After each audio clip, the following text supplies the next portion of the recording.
السلام علیکم احباب، آج جس ہستی کا ہم ذکر کرنے جا رہے ہیں، جن کا موضوع ہے، وہ ہیں حضرت ابو علی شفیق بلخی رحمۃ اللہ علیہ۔ آپ کا اسم گرامی شفیق اور کنیت ابو علی ہے۔ آپ ممتاز زمانہ مشائخ و مقتدین میں سے ہوئے ہیں اور جید عالم و مصنف ہونے کے ساتھ ساتھ پوری زندگی توکل میں گزار دی۔ چنانچہ آپ کی بہت سی تصانیف ہیں، وہ حضرت حاتم اسم رحمۃ اللہ علیہ جیسے بزرگ آپ کے تلامذہ سے ہوئے ہیں، لیکن آپ نے طریقت کی منزلیں حضرت ابراہیم بن ادم رحمۃ اللہ علیہ کی صحبت میں طے کی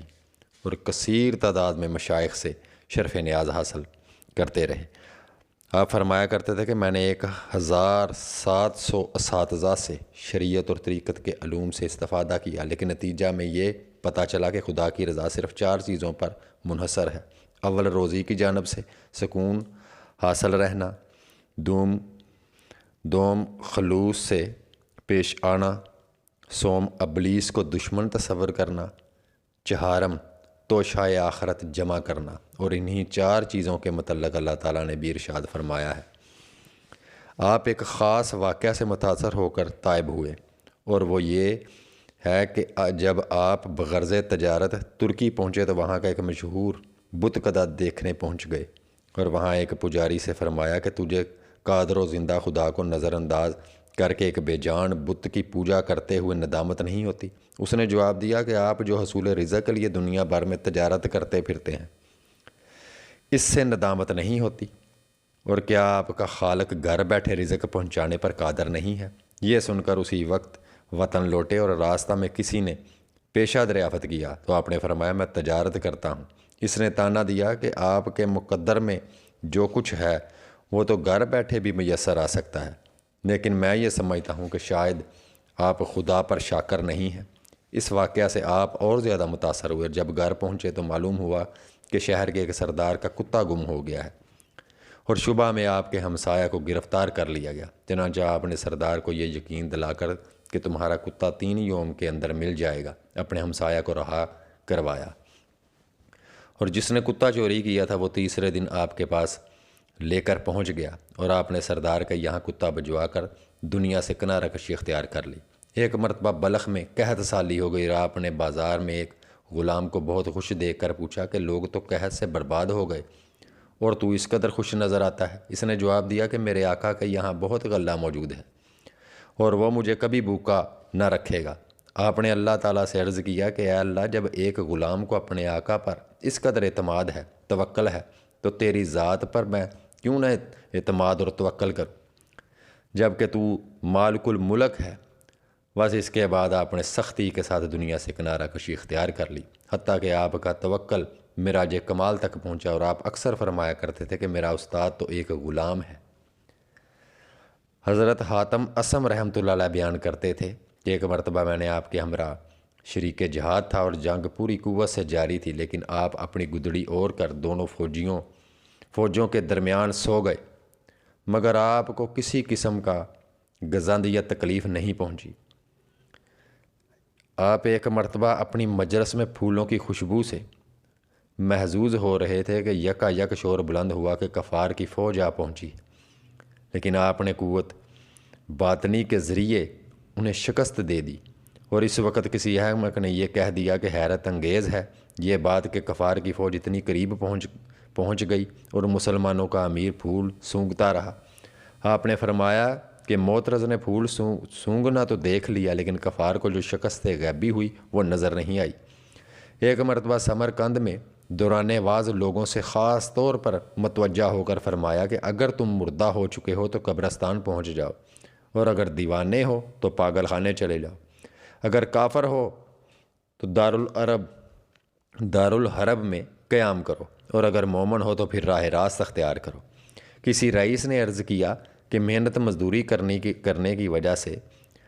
لوگ آپ کو کم تر تصور کرتے ہیں کہ آپ ایک مزدور ہیں، لہٰذا اپنے اخراجات کے لیے کچھ رقم مجھ سے لیا کیجیے۔ آپ نے فرمایا کہ اگر 5 چیزوں کا خوف نہ ہوتا تو شاید میں تیری درخواست پر غور کرتا۔ اول یہ کہ مجھے دینے سے تیری دولت میں کمی واقع ہوگی، دوم میرے پاس سے رقم چوری ہو جانے کا بھی خطرہ ہے، سوم یہ کہ ممکن ہے تجھے میرے اوپر رقم خرچ کرنے کا غم پیدا ہو جائے۔ چہارم یہ کہ ممکن ہے میرے اندر کوئی عیب پیدا ہو جائے جانے کی وجہ سے تو اپنی رقم کی واپسی کا مطالبہ کرنے لگے۔ پنجم یہ کہ تیری موت کے بعد میں پھر بیکاری رہ جاؤں گا، اس لیے مجھے تیری کسی بھی مدد کی کوئی ضرورت نہیں۔ کسی نے آپ سے اپنے عزم حج کا تذکرہ کیا تو آپ نے پوچھا کہ تمہارے ساتھ زاد سفر کے طور پر کیا چیز ہے؟ اس نے عرض کیا کہ میرے ہمراہ 4 چیزیں ہیں۔ اول یہ کہ میں اپنی روزی کو دوسروں کی نسبت سے زیادہ قریب پاتا ہوں۔ دوم اس کا یقین رکھتا ہوں کہ میرے رزق میں کوئی حصہ دار نہیں بن سکتا۔ سوم یہ کہ خدا ہر جگہ موجود ہے۔ چہارم یہ کہ اللہ میری نیک و بد حالت سے بخوبی واقف ہے۔ یہ سن کر آپ نے فرمایا کہ اس سے زیادہ بہتر اور کوئی زاد سفر ہو ہی نہیں سکتا، اور اللہ تعالیٰ تیرا حج قبول فرمائے۔ سفر حج کے دوران جب آپ بغداد پہنچے اور خلیفہ ہارون رشید آپ کو مدعو کر کے بہت احترام کے ساتھ پیش آیا اور آپ سے کچھ نصیحتیں کرنے کی استدعا کی، آپ نے فرمایا کہ یہ اچھی طرح سمجھ لو کہ تم خلفائے راشدین کے نائب ہو، اور خدا تعالیٰ تم سے علم و حیا اور صدق و عدل کی باز پرس کرے گا، اور خدا نے تمہیں شمشیر و تازیانہ اور دولت اس لیے عطا کی ہے کہ اہل حاجت میں دولت تقسیم کرو، اور تازیانے سے شریعت پر عمل پیرا نہ ہونے والوں کو سزا دو، اور شمشیر سے خون کرنے والوں کا خون بہاؤ، اور اگر تم نے اس پر عمل نہ کیا تو روز محشر تمہیں اہل جہنم کا سردار بنا دیا جائے گا، اور تمہاری مثال دریا جیسی ہے، اور اعمال و حکام اس سے نکلنے والی نہریں ہیں، لہٰذا تمہارا فرض ہے کہ اس طرح عادلانہ حکومت کرو کہ اس کا پرتو اعمال و حکام پر بھی پڑے، کیونکہ نہریں دریا کے تابع ہوا کرتی ہیں۔ پھر آپ نے سوال کیا کہ اگر تم ریگستان میں پیاس سے تڑپ رہے ہو اور کوئی شخص تمہیں نصف حکومت کے معاوضہ میں ایک گلاس پانی دینا چاہے تو کیا تم اس کو قبول کر لو گے؟ ہارون رشید نے جواب دیا کہ یقیناً قبول کر لوں گا۔ پھر آپ نے پوچھا کہ اگر اس پانی کے استعمال سے تمہارا پیشاب بند ہو جائے اور شدت تکلیف میں کوئی طبیب علاج کے معاوضہ میں بقیہ نصف سلطنت طلب کرے تب تم کیا کرو گے؟ ہارون رشید نے جواب دیا کہ نصف سلطنت اس کو میں اس کے حوالے کر دوں گا۔ یہ سن کر آپ نے فرمایا کہ سلطنت باعث سے افتخار نہیں ہو سکتی جو صرف ایک پانی کے گھونٹ پر فروخت ہو سکے۔ اس کے جواب کے بعد ہارون رشید بہت دیر تک روتا رہا اور بصد احترام آپ کو رخصت کیا، اور جب آپ مکہ معظمہ پہنچے تو یہ خیال پیدا ہو گیا کہ خانہ خدا میں تلاش رزق مناسب نہیں، اور جب وہاں حضرت ابراہیم بن ادم رحمۃ اللہ علیہ سے ملاقات ہوئی تو ان سے سوال کیا کہ آپ نے حصول رزق کے لیے کیا ذریعہ اختیار کیا ہے؟ انہوں نے جواب دیا کہ اگر کچھ مل جاتا ہے تو شکر کرتا ہوں،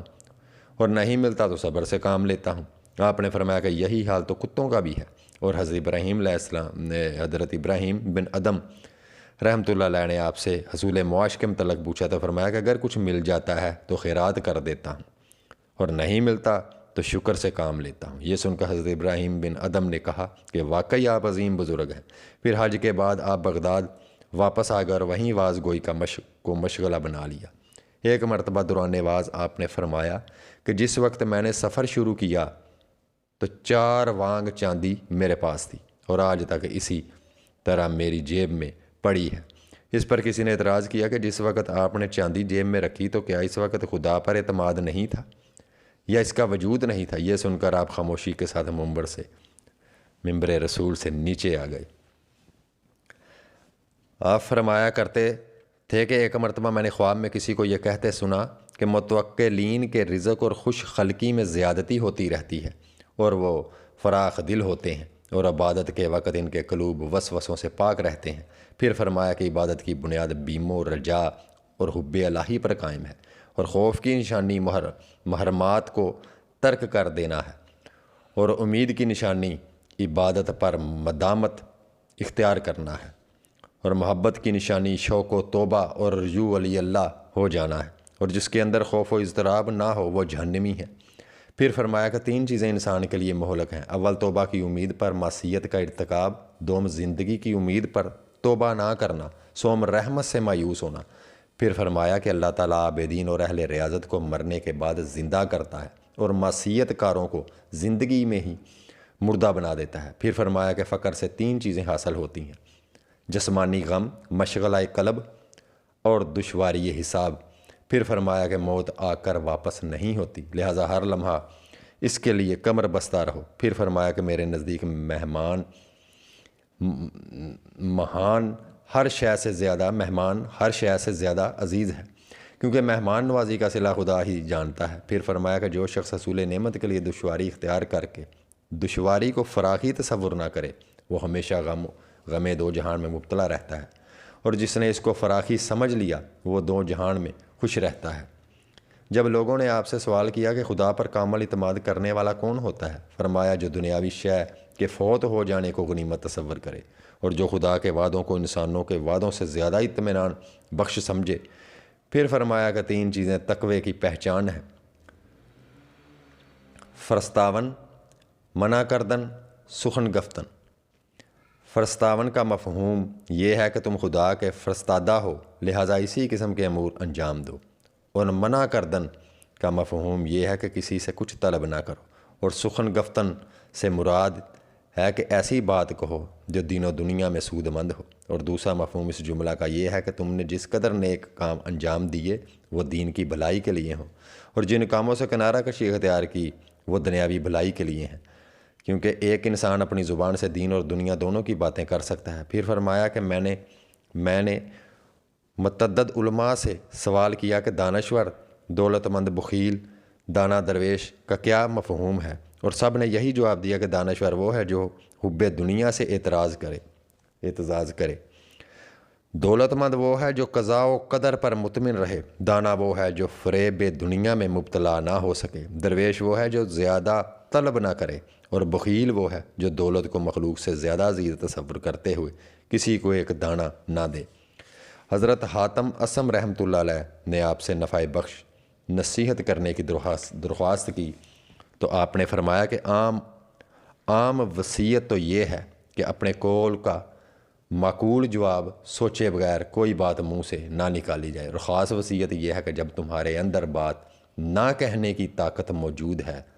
تو خاموشی اختیار کرو۔ اللہ پاک ان کے درجات بلند کرے اور ہمیں بھی ان کی راہ پر چلنے کی توفیق عطا فرمائے، آمین۔